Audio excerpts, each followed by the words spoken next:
কোরআনের interpretation, explanation and analysis of the holy Quran, বিশ্বনবী সাল্লাল্লাহু আলাইহি ওয়াসাল্লামের সুন্নাহ। বিদায় হজ্জের ঐতিহাসিক ভাষণে তিনি বলছেন, I am living for you two things, আমি দুটি জিনিস রেখে যাচ্ছি, একটি হচ্ছে আল কিতাব আর একটি হচ্ছে আমার সুন্নাহ। যতদিন এই কোরআন এবং সুন্নাহকে আঁকড়ে ধরবে ততদিন পথভ্রষ্ট হবে না। পৃথিবীর কোনো পরাশক্তি তোমাদের অবদমিত করতে পারবে না।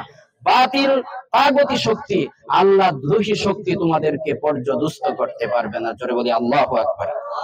সম্মানিত উপস্থিতি, আমরা আল কোরআন আঁকড়ে ধরতে চাই, বিশ্বনবী সাল্লাল্লাহু আলাইহি ওয়াসাল্লামের সুন্নাহ আঁকড়ে ধরতে চাই।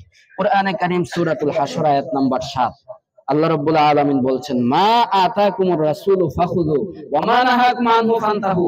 আল্লাহর রাসূল যা দিয়েছেন তা গ্রহণ করো, যা থেকে বারণ করেছেন তা থেকে দূরে থাকো।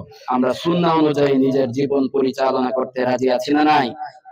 কুরআনে কারীম সূরাতুল আহজাব অধ্যায় 33 পারা নাম্বার 21 পৃষ্ঠা নাম্বার 19 আয়াত নাম্বার 21, লাকাদ কানা লাকুম ফি রাসূলিল্লাহি উসওয়াতুন হাসানাহ, surely verily in the messenger of Allah you have good conduct and character। অবশ্যই আল্লাহর রাসূলের